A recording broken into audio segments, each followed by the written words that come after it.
Hello guys, welcome to my channel. तो जैसे कि मैं अभी लूसेंट टॉपिक वाइज करवा रही हूँ, उसमें मैंने आपको हिस्ट्री में मैं अभी चल रही थी, तो हिस्ट्री में मैंने आपके जो धर्म है, वैष्णव धर्म, इस्लाम धर्म, ईसाई धर्म, फारसी धर्म, जैन धर्म, बौद्ध धर्म, सब मैंने आपको करवा दिया है। अब हम आते हैं मगध राज्य का उत्कर्ष, कि मगध राज्य आया कहाँ से, कहाँ ख़त्म हुआ, ये सब आपको मगध राज्य का उत्कर्ष में देखने को मिलेगा। तो स्टार्ट करते हैं। और हाँ, अगर आपको वीडियो हेल्पफुल लगे, थोड़ा बहुत भी समझ में आए, तो आप प्लीज़ मेरे चैनल को शेयर एंड सब्सक्राइब जरूर करें।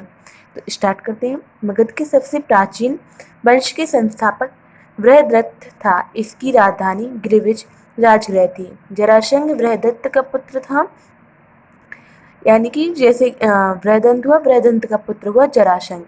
हर्यक वंश के संस्थापक बिंबिसार मगध की गद्दी पर 544 ईसा पूर्व बौद्ध ग्रंथों के अनुसार में बैठा था। तो ईसा पूर्व तो आप समझ गए होंगे कि जब ईसा जी का वो जन्म हुआ था, उससे पहले का टाइम। तो ये बौद्ध धर्म के अनुसार माना गया है, बौद्ध जो ग्रंथ थे उनके अनुसार। वह बौद्ध धर्म का अनुयायी था। यह प्रथम भारतीय राजा था जिसने प्रशासनिक व्यवस्था पर बल दिया। बिंबिसार ने ब्रह्मदत्त को हराकर अंग राज्य को मगध में मिला लिया। बिंबिसार ने राजगृह का निर्माण कर उसे अपनी राजधानी बनाया। बिंबिसार ने मगध पर करीब 52 वर्षों तक शासन किया। महात्मा बुद्ध की सेवा में बिंबिसार ने राजवैद्य जीवक को भेजा। अवंती के राजा प्रद्योत जब पांडु रोग से ग्रस्त थे, उस समय भी बिंबिसार ने जीवक को उनकी सेवा शुश्रूषा के लिए भेजा था। बिंबिसार ने वैवाहिक संबंध स्थापित कर अपने साम्राज्य का विस्तार किया। इसने कौशल नरेश प्रसेनजित की बहन महाकौशला से वैशाली की जेठक की पुत्री चेलना से तथा भद्रदेश आधुनिक पंजाब की राजकुमारी क्षेमा से शादी की। तो यहाँ पे आप जो ए वाला पोर्शन है, यहाँ से आपको बहुत से क्वेश्चन कई बार आपको एग्जाम में देखने को मिलते हैं कि बिंबिसार की किससे उसने शादी की थी, या फिर किसी भी कोई भी एक ऑप्शन दे देंगे। तो आपको यहाँ पे याद रखना जरूरी है कि महाकौशला, चेलना व क्षेमा से इनकी शादी हुई थी। बिंबिसार की हत्या उसके पुत्र अजातशत्रु ने कर दी थी और वह 493 ईसा पूर्व में मगध की गद्दी पर बैठा। तो बिंबिसार की हत्या किसने की थी? उसी के पुत्र अजातशत्रु ने। अजातशत्रु का उपनाम था कुड़क था। वह प्रारंभ में जैन धर्म का अनुयायी था।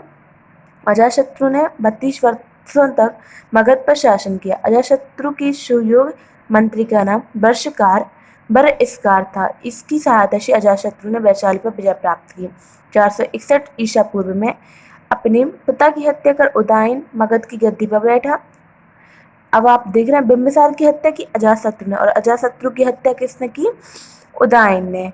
तो उदयन ने पाटलिग्राम की स्थापना की। वह जैन धर्म का अनुयायी था। हर्यक वंश का अंतिम राजा उदयन का पुत्र नागदशक था। नागदशक को उसकी आत्मा ने शिशुनाग ने 412 ईसा पूर्व में अपदस्थ करके मगध पर शिशुनाग वंश की स्थापना की। शिशुनाग ने अपनी राजधानी पाटलिपुत्र से हटाकर वैशाली में स्थापित की। तो यहाँ पे आपको इम्पोर्टेंट क्या है कि बिंबिसार की हत्या उसकी अजातशत्रु उसी के पुत्र ने की। अजातशत्रु की जो मृत्यु थी वो भी उसके पुत्र उदयन के द्वारा हुई, और उदयन को उसी का जो उदयन था उसी नागदशक को उसके आत्म शिशु उदयन था। उदयन का जो पुत्र था नागदशक को शिशुनाग ने मार दिया, और शिशुनाग अपदस्थ करके शिशुनाग ने मार दिया। शिशुनाग वंश की स्थापना हो गई। फिर शिशुनाग का उत्तराधिकारी कालाशोक पुनः राजधानी को पाटलिपुत्र ले गया।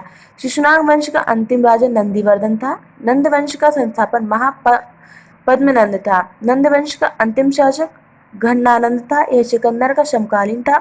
इसे चंद्रगुप्त मौर्य ने युद्ध में पराजित किया और मगध पर एक नए वंश मौर्य वंश की स्थापना की। तो मौर्य वंश चंद्रगुप्त ने स्थापित किया था, ये तो सभी को पता है। तो पहले मगध राजाओं पर जो बिंबिसार थे, इनकी बिंबिसार के राज्य के बाद शिशुनाग आए। इन्होंने अपने नागवंश की स्थापना की। फिर उसके बाद आए थे चंद्रगुप्त मौर्य, जिन्होंने अपने मौर्य वंश की स्थापना की। तो यहाँ तक आपका जो मगध राज्य का उत्कर्ष है वह कंप्लीट होता है। अगर आपको वीडियो समझ में आया, थोड़ा बहुत भी हेल्पफुल लगा, तो प्लीज़ मेरे चैनल को शेयर एंड सब्सक्राइब जरूर करें। और आपके कोई भी सजेशन हो या फिर कुछ भी पूछना हो तो आप मुझे कमेंट सेक्शन में पूछ सकते हैं। Thanks for watching.